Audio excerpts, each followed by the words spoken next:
Well, everybody, I just got back today from a quick weekend in Atlanta, Georgia, with the sole purpose, to an extent, of seeing Jeff Lynne in the ELO, also known as Jeff Lynne's ELO here in 2024.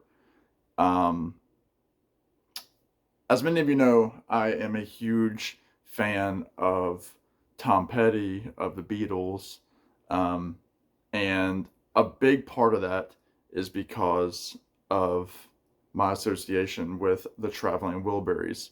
Now, the Traveling Wilburys, obviously, super group. For those that don't know, Jeff Lynne, George Harrison from the Beatles, Tom Petty from Tom Petty and the Heartbreakers, Bob Dylan, and then 50s and 60s legend Roy Orbison. The super group of all super groups. I don't care what you say about other super groups that are out there. You know, you've got groups like, Crosby, Stills and Nash, them Crooked Vultures. And I'm talking about, bands that had actual music, not stuff like the Dirty Mac, which was, John Lennon and, essentially members of the Rolling Stones and Cream. No, this Traveling Wilburys, two full albums, actual tunes. They're the supergroup of all supergroups. Obviously, both albums produced heavily by Jeff Lynne of the Electric Light Orchestra, who had also worked with George Harrison and Tom Petty. He worked with Roy Orbison as well, kind of gave Roy Orbison a second career comeback in the 80s. He is a phenomenal producer. People hate Jeff Lynne's production. People also love Jeff Lynne's production. I love Jeff Lynne's production. Traveling Wilburys Volume 1 is one of my favorite albums of all time. It is in my top 10. It is the album that got me into music deeper than just surface level. It is a massive album in my life. And I never thought that I would get to see Jeff Lynne perform live. Actually, a lot of people probably didn't think they would see Jeff Lynne perform live because the Electric Light Orchestra originally broke up in the 80s after some, interband turmoil, loss of interest. And so Jeff Lynne really got behind the booth in the production studio and started doing all those albums that I mentioned earlier. Obviously, one of the biggest albums that he did was Full Moon Fever by Tom Petty. He also did Cloud 9 by George Harrison. And Full Moon Fever, it's in my top 10 favorite albums of all time. I did not think that I would get to see Jeff Lynne sing songs live ever. Obviously, I missed out on Tom Petty. I've seen Bob Dylan, and obviously, Roy Orbison passed away years before my time.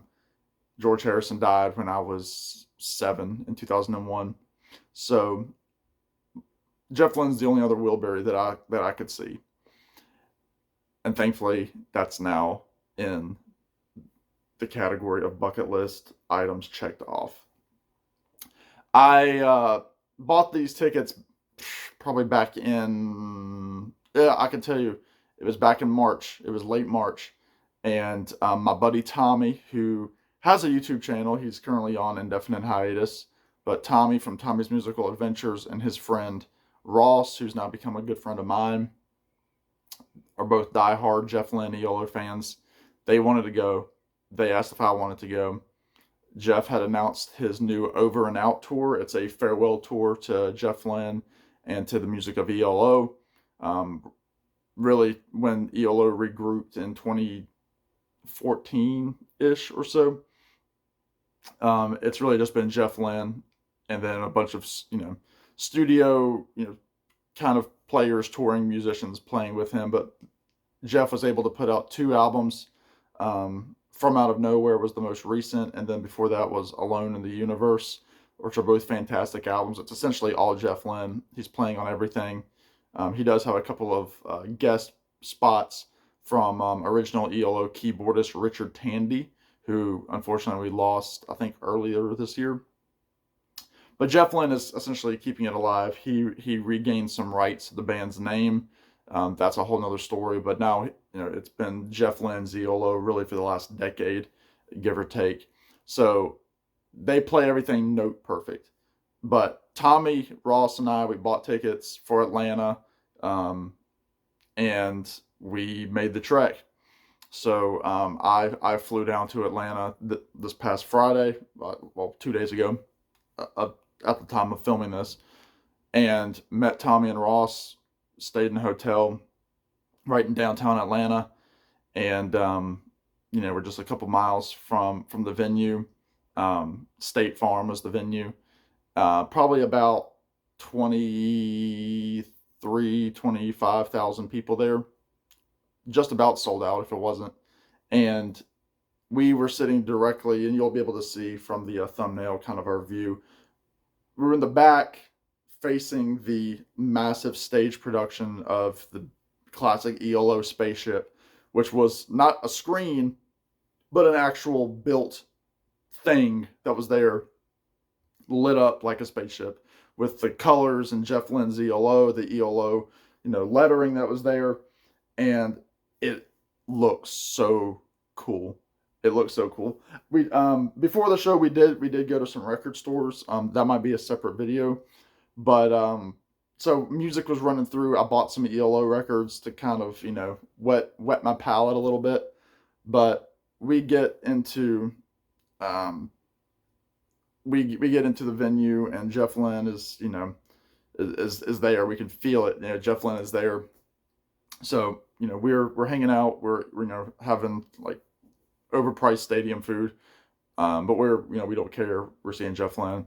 There was an opener. It's a group named Rooney. I can't remember the lead guy's name, but he is the brother of actor Jason Schwartzman. And Rooney's been around since the early 2000s, kind of an alt pop band, kind of chunky guitar chords and that kind of thing. They were really good.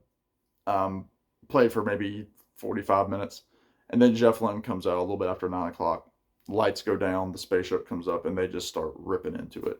And listening to these songs and hearing Jeff Lynne, who's 76, and his voice is still, for the most part, exactly where it was. I mean, there were some times you could tell he was getting a little bit of help from his background singers. He had two fantastic background singers, a male and a female, and they were just really, really good. The woman who was singing backup had this operatic voice that she used during some tunes, like Sweet Talking Woman.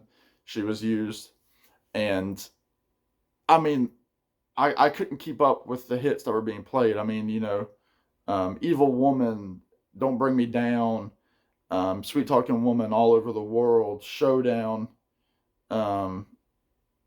you know, um,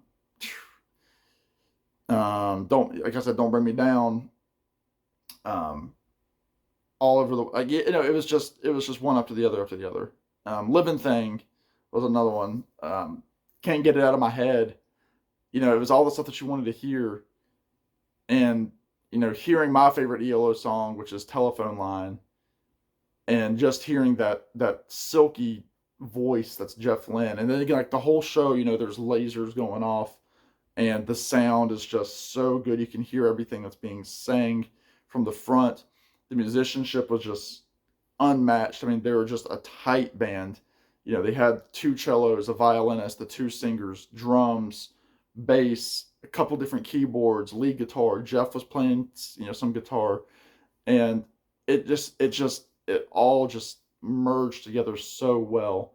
And to hear those songs played by Jeff Lynne, and we get a lot of flack. At least some people do. I don't, because I love seeing senior musicians that we know and love still playing, whether they sound terrible or they are singing songs at lower keys.